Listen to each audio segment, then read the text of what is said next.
You also spent $1 million in under 24 hours in New York City. How did you pull that off? Yeah, that was an asshole move. Posting the big money, well, now it's scary. Well, people want to do harm. Oh, yeah. Know? All those big crypto guys, they got people after them. 4 of them ended up dead last year. Oh, my God.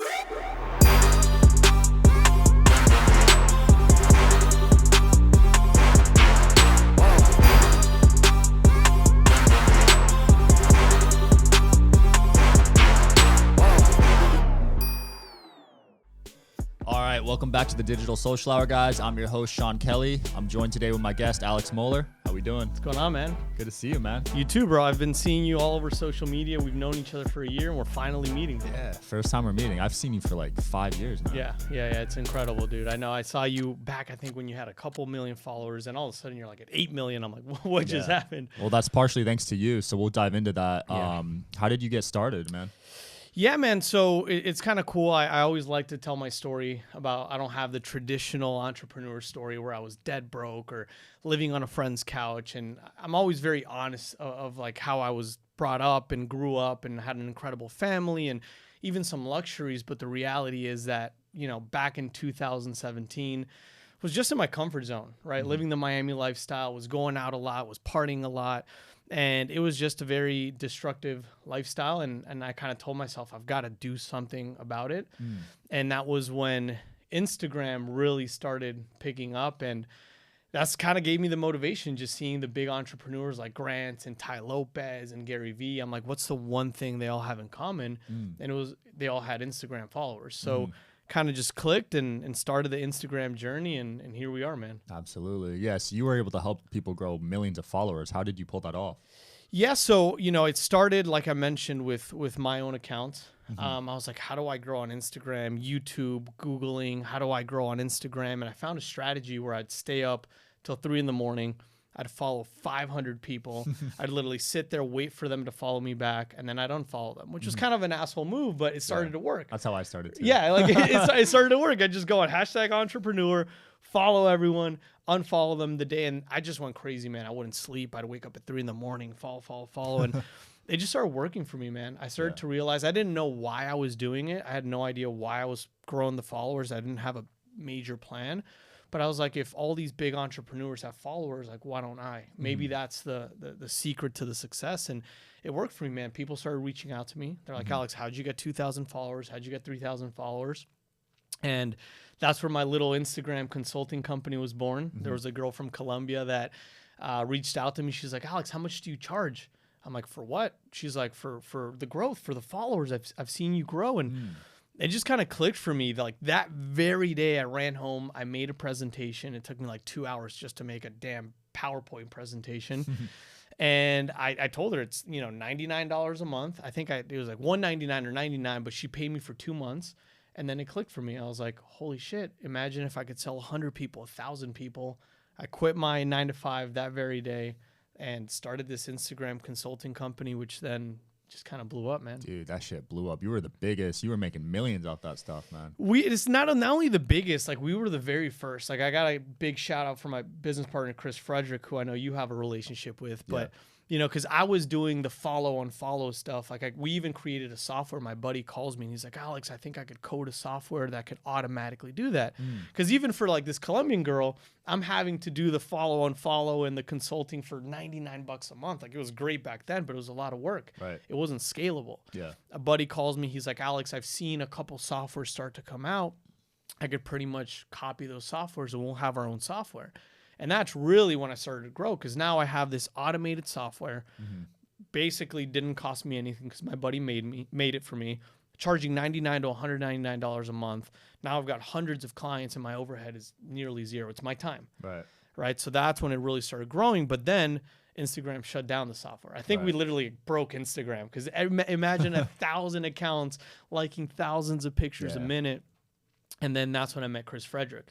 And he's like, Alex, have you ever heard of the Instagram giveaway? He's like, I created this model where instead of growing up 100 followers in a day, you can grow 20,000 followers in 2 days. And I was like, get out of here. That's a lie. It's not possible. Yeah. And he's like, dude, trust me, I'll do it for your account. And I thought, he was going to rob me. I thought he was going to scam me. Sure enough, within 2 days, my account grows 20,000 followers, all real people, not targeted entrepreneurs, but real people that clicked follow on my page. Yep. And I was like, bro, what did you just do? Like, my top clients are growing 1,000 followers a month and they love me. Now I can offer them a way to grow 20,000 followers. Yeah. This is it, bro. We struck gold. So I partnered with him, and that's when I first started making my first $1,000 days, 5,000. And it was just, it just blew up from there, bro. Those were the days, man. The days, bro. Such an adrenaline rush waking up, and some days you'd have 100,000 new followers. Well, that's the thing, dude. Like, when we'd sell this, people would just come back because you get addicted to it. Yeah. Right. It's kind of scary and crazy in a way, because people would grow to 10,000 followers. They'd get this validation from everybody in their circle of like, wow, you're famous now. Like, how'd you get there? Now they're like, I want more, I want more, I want more. And not to mention, those are the small clients. Like, some of our bigger, massive entrepreneurs, like just about anybody that has 1 million followers on Instagram, like, basically we grew. They'd be in a competition with one another. So we'd get this massive entrepreneur, and I'm not going to say any names, but there's a couple of specific ones, get to 1 million. Then this one's like, I need to get to 1 million. I need to get to 2 million. And they started paying us hundreds of thousands of dollars to grow followers on Instagram.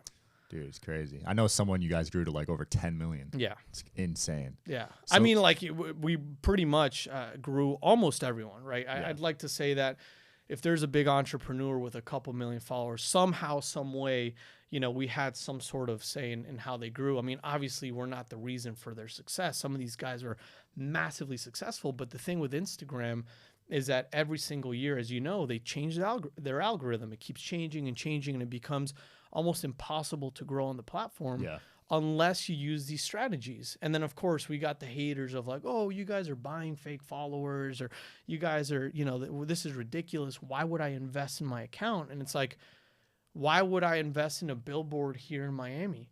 Yeah. Is that stupid? No, I'm getting my name out there. I want people to see that I'm the best, and it's social credibility. When they see that blue check, which now got destroyed, but they saw that blue check, they saw the 10,000 followers, they said, I want to work with that person. I believe in what that person is selling or telling me. Yeah, as silly as it sounds, just having followers has led to so many business deals for me. I mean, it's every business deal I've ever done has come from all my podcast Instagram. guests, all my deals, Instagram. It's just building relationships. People think that followers are just to feel good or to be famous, but it leads to, like you and I. Like, this is our first time literally meeting, but how long have we been connected? How long have we known about each other? Yeah. Right. And you just kind of keep up with each other. And maybe we hadn't done too much business in the past, but now all of a sudden there's an opportunity. And it's like, hey, let's work on it. Like yesterday, I connected with the guy that it's a deal that's going to make me probably $400,000 or $500,000 with 5 minutes of time. But he was somebody that I connected with back in 2017. One of those people that I clicked follow on, he messaged me and we connected. We built a relationship and then didn't talk for 4 years, bro. Guy comes back, hits me up, says, hey, Alex, I've got this company. I can work with you on this. Let's do it. $400,000 or $500,000 deal. All because I took the time to build a relationship with him back in 2017. Right. If this was the real world and I met him at a networking event and social media didn't exist, that guy would be gone. Right. If I didn't email him, if I didn't meet with him every single day. No, this guy was a 20-minute phone conversation. He followed my journey on Instagram. Now he comes back. We're making $500,000 together. Amazing. So from the giveaway company, you got into ERC, right? Yeah, I mean, not just ERC. Like we built such a massive network of friends and business partners and just constant different deals, right? From ERC to e-commerce to real estate to just about everything, right? Because you meet the right people on social media and they have deals, and now you have all these relationships like, hey, let's partner. But yeah, I'd say obviously the biggest one that is ERC. It's ridiculous, bro. I mean, I've seen the numbers you're making. Can you first explain what ERC is? Yeah, so ERC was one of two government programs, right? There was the PPP and ERC. This is during COVID.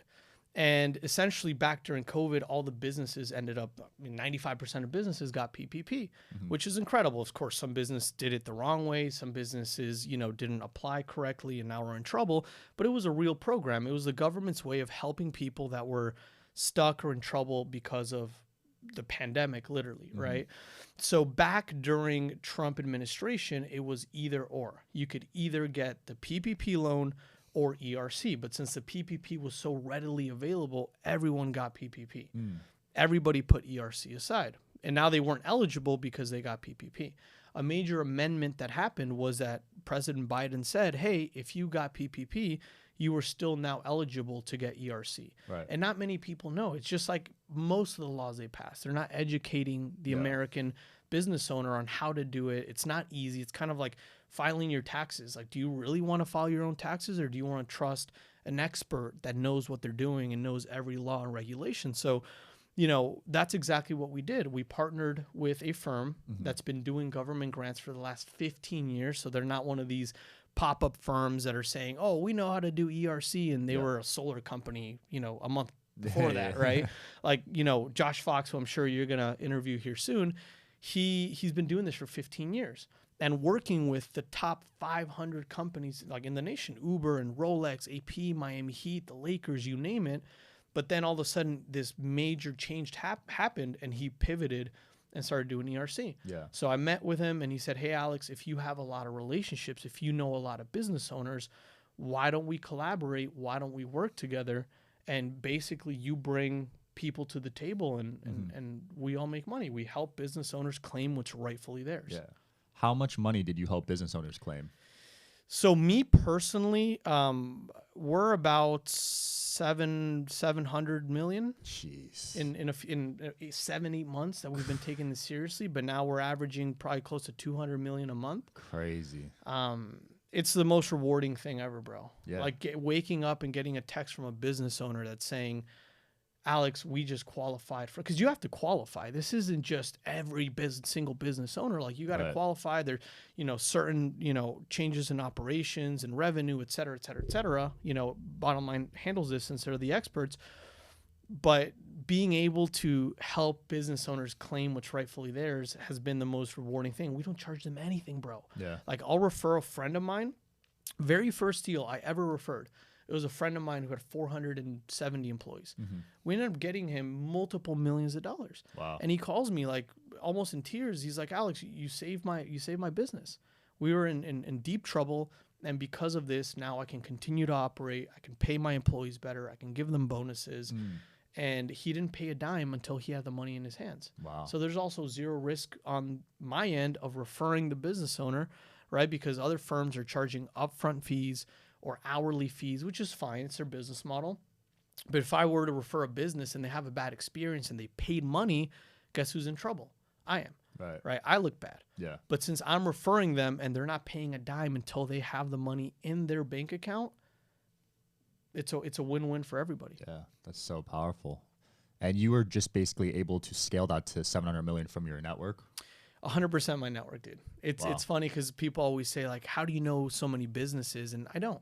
You know, obviously the first post I made on Instagram, I said, hey, which one of my followers has the biggest business? I kind of played with people's egos. Right. And everybody's like, oh, I've got 50, 70, 100, 500, whatever. And I definitely got a lot of businesses. But if you can build a relationship, you can build a business.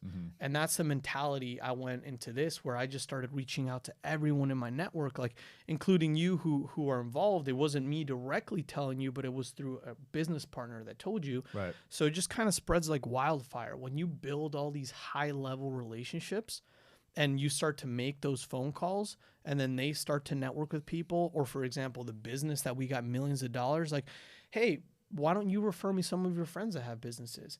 And it just starts to snowball and snowball and snowball, but we're all in, right? There's other entrepreneurs that are doing this that are like, oh, but Alex, how are you, helping so many businesses, or how are you having that success? I did it for a month and I didn't get paid right away. So no, we dropped everything, bro, 100%, and went all in with this opportunity. And that's why I feel like we're having these results. Yeah, that's incredible. How did you build a relationship with Steve Will Do It? Because I feel like everyone and their mom is trying to be friends with that guy. Dude, it was funny, man. I saw how big he was getting. And what year was this? So this was recent, man. This Okay. was just last year.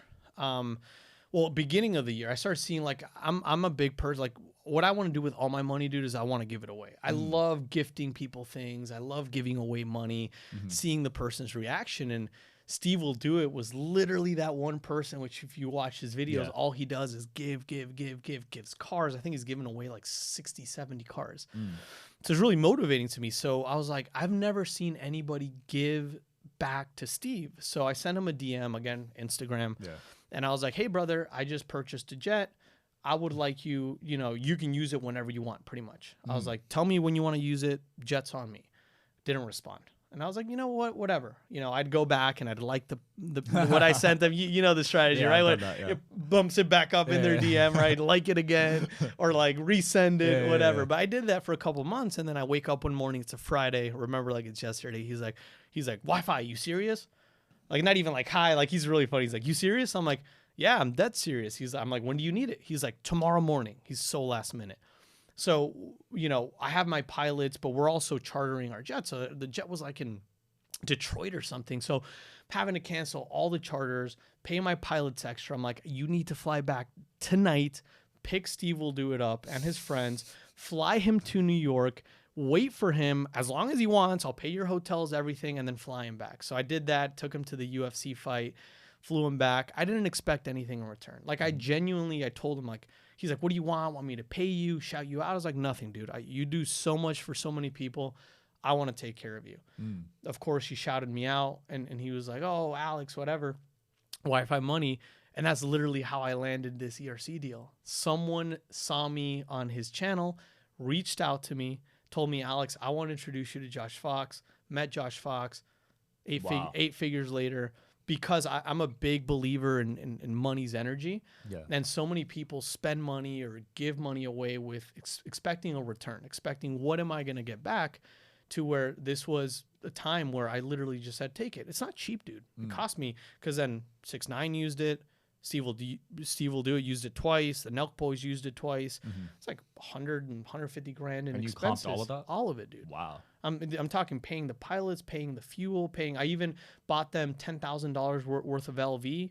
I was waiting for them on the plane when they got on. Like I did like an experience for them, because I was like, this guy is like, he does this for everyone. Why can't I do it for him? And the universe, God, whatever you believe in, rewarded me and got me this business opportunity that now makes, tens of millions of dollars. That's insane. What role does money play in your life? It's, we talk about this a lot. It's funny because one of my mentors once told me, and he was like, Alex, because I asked him, I'm like, what level do you how much money do you have to make to like truly be happy? Like this was when I was young and kind of immature, and I viewed money as like everything. Right. He was like, Alex, no amount of money is going to change how happy you are. In fact, the more money you make, the more sophisticated your problems are going to get. Money doesn't solve problems.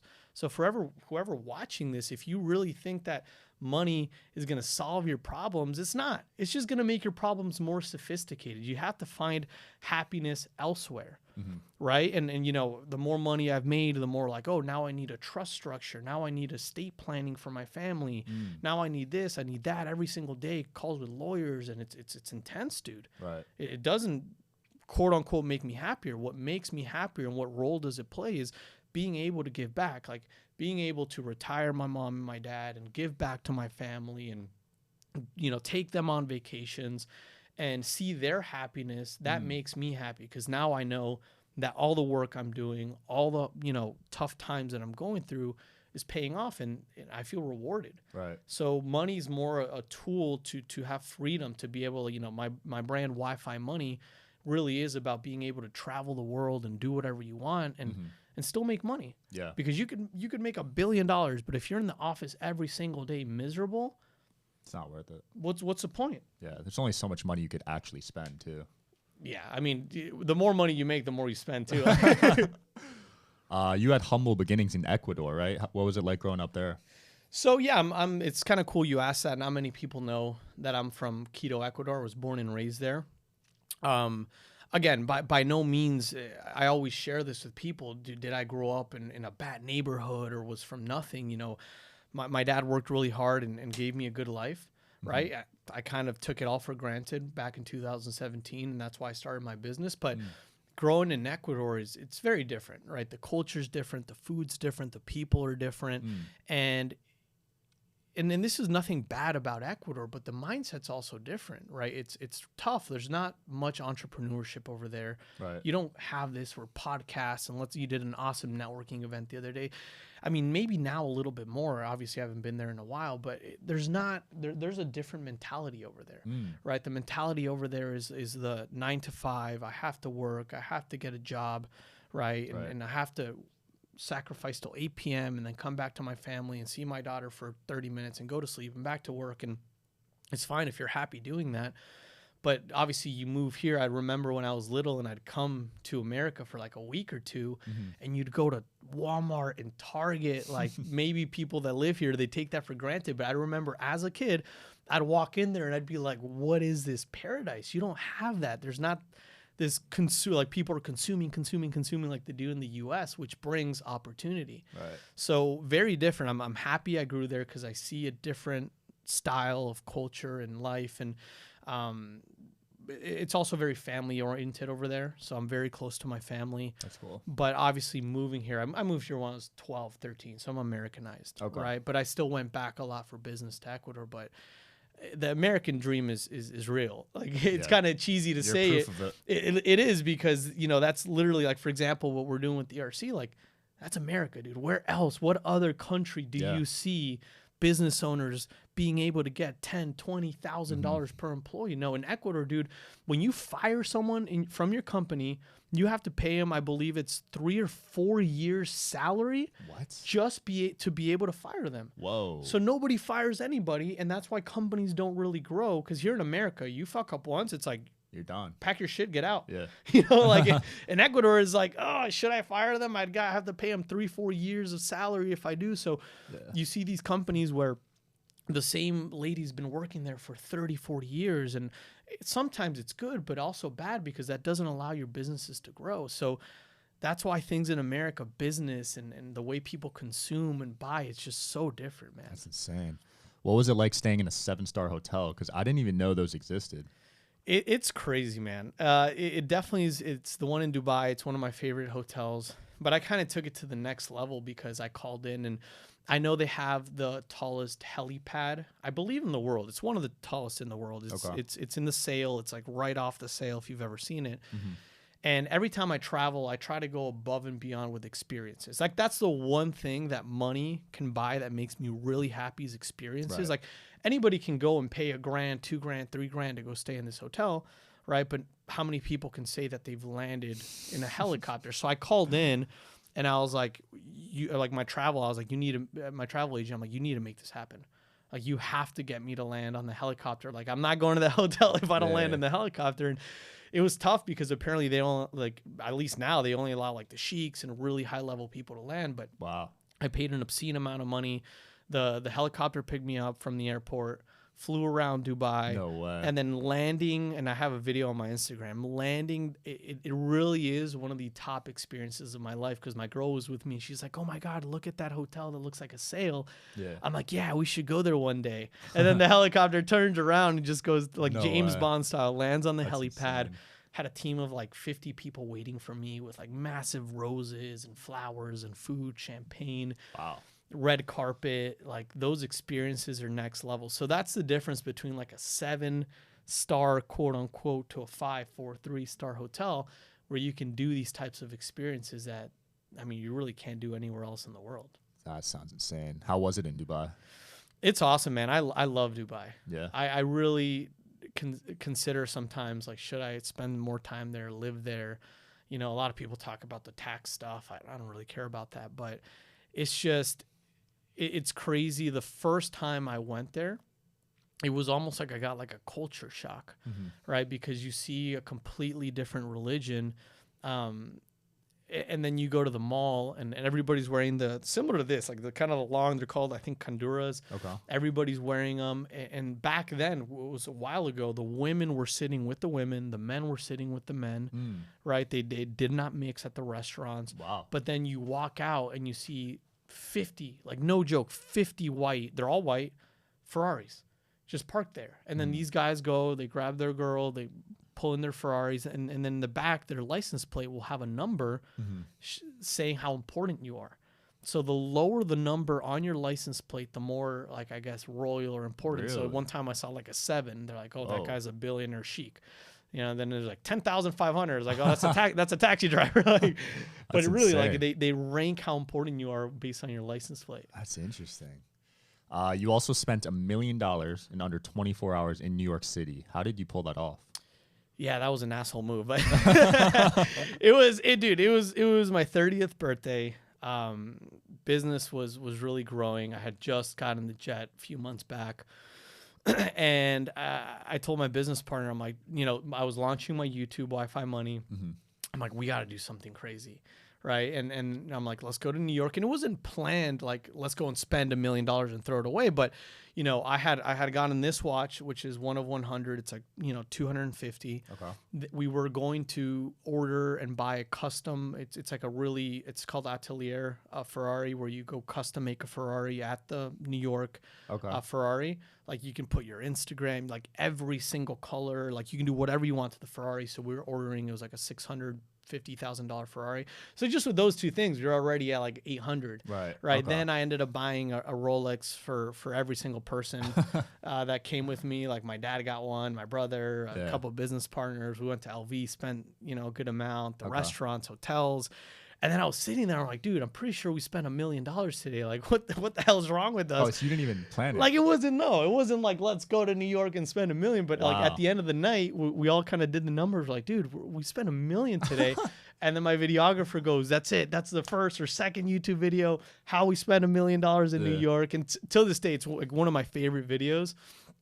And I do that stuff not to show off, but to really show people how far you can get in a short period of time. Like 2017, I'm working a 9 to 5. I'm making maybe $3,500, $4,000 a month, which is great to me back then. That's why I was in my comfort zone. Yeah. To all of a sudden being able to spend $1 million or invest. I mean, this watch is already up 50%. The car's up 30, 40%. Yeah. So we invested the money. It's not we threw it away.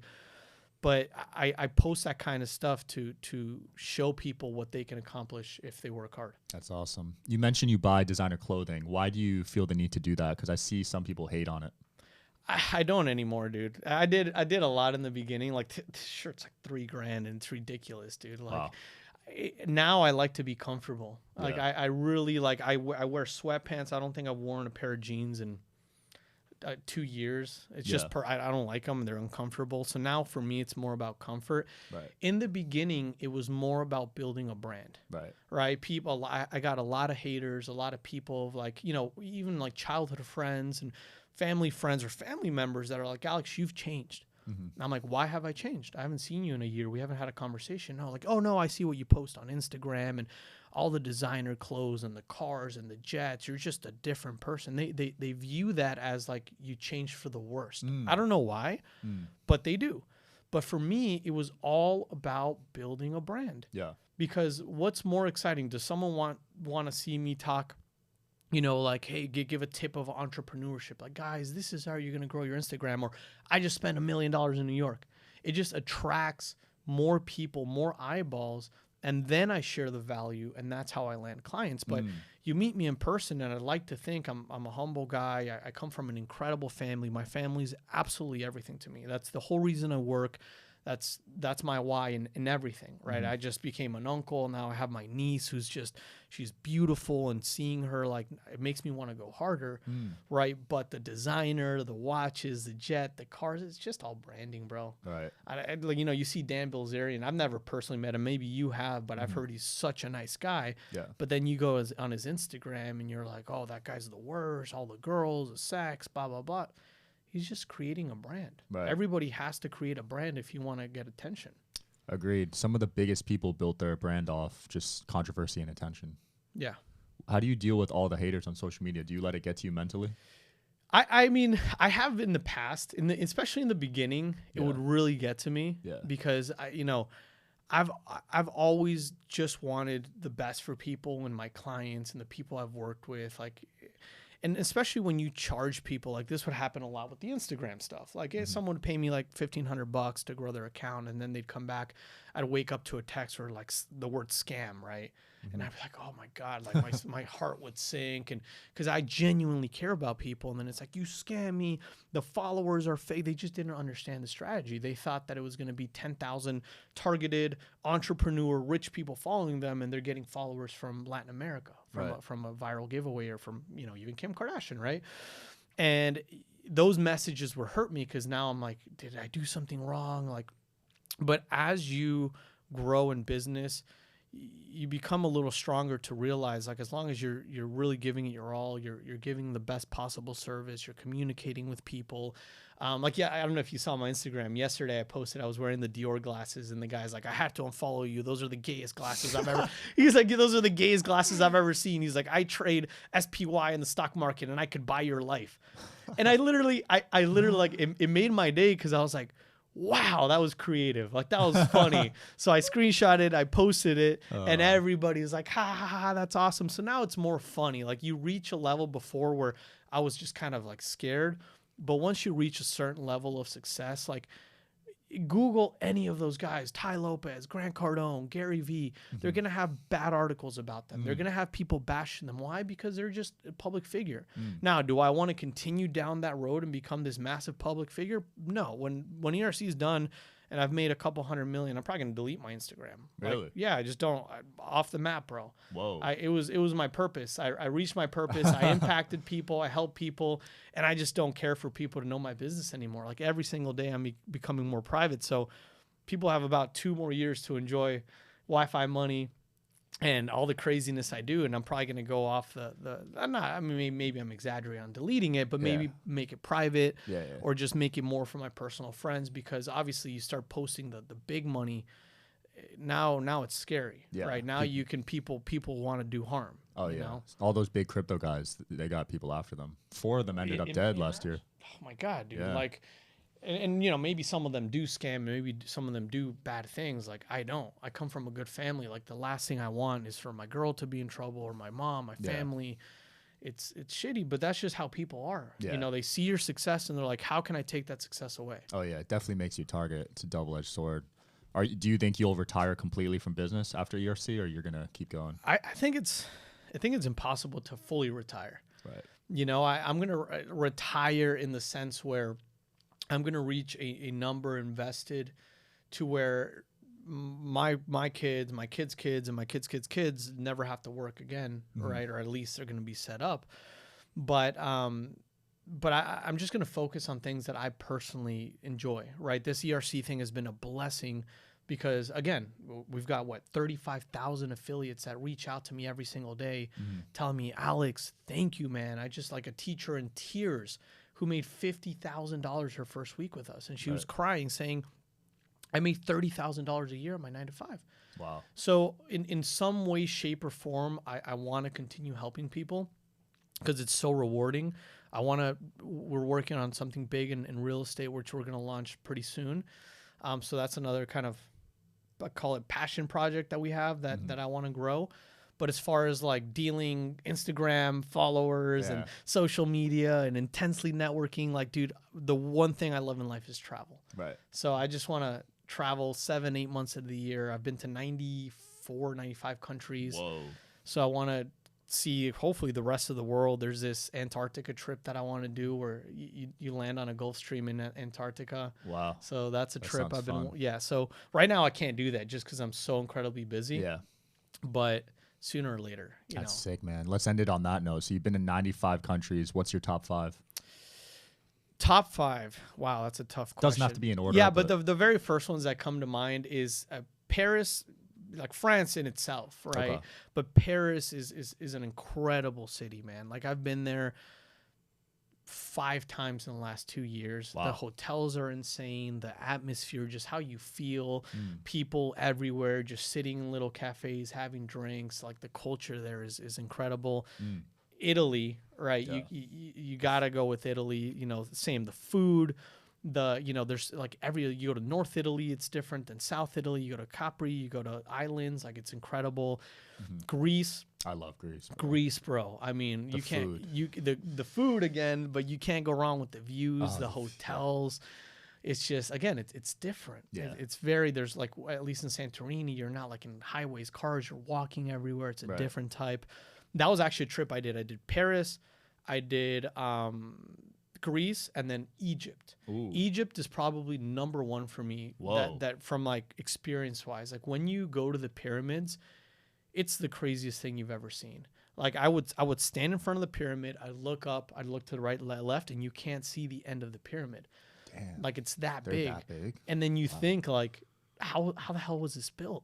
Yeah. So many years ago, right? So, and then you're driving like on a highway, right? What they call a highway, and there's like a camel crossing and horses and people just playing cards, like drinking, like it's crazy, dude. Wow. It's kind of like a culture shock, like I mentioned. And then also like I just went to Singapore is just next level. Really? I say Singapore and Dubai are probably the last two, but Singapore because you have more of like an Asian feel rather than Dubai. And I was just there, and it's just, again, the buildings, the everything, the infrastructure is insane, bro. That's a solid list, bro. Can't argue anything on that. Where can people find you, and do you have any closing thoughts? Yeah, I mean, social media, Instagram.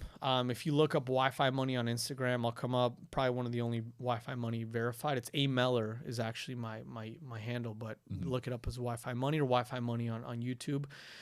And if you have not looked into working with Sean or myself on this ERC program, you're missing out. It's completely free. I don't know if you've ever had a free offer before. I've never had a free offer ever. This is completely free, and it can pay high ticket commissions. I've never in my life seen something like this ever, right? Where you can make $50, $100, $200,000 by referring people, by helping people, helping other affiliates, helping business owners. So do yourself a favor, reach out to Sean, reach out to me. Let's work together, and let's crush it, bro. Absolutely. Yeah, shout out to Bottom Line. I'll put my affiliate link in the description here. Dude, it's been a pleasure. Thanks for coming on Digital Social Hour. I'll see you guys next week.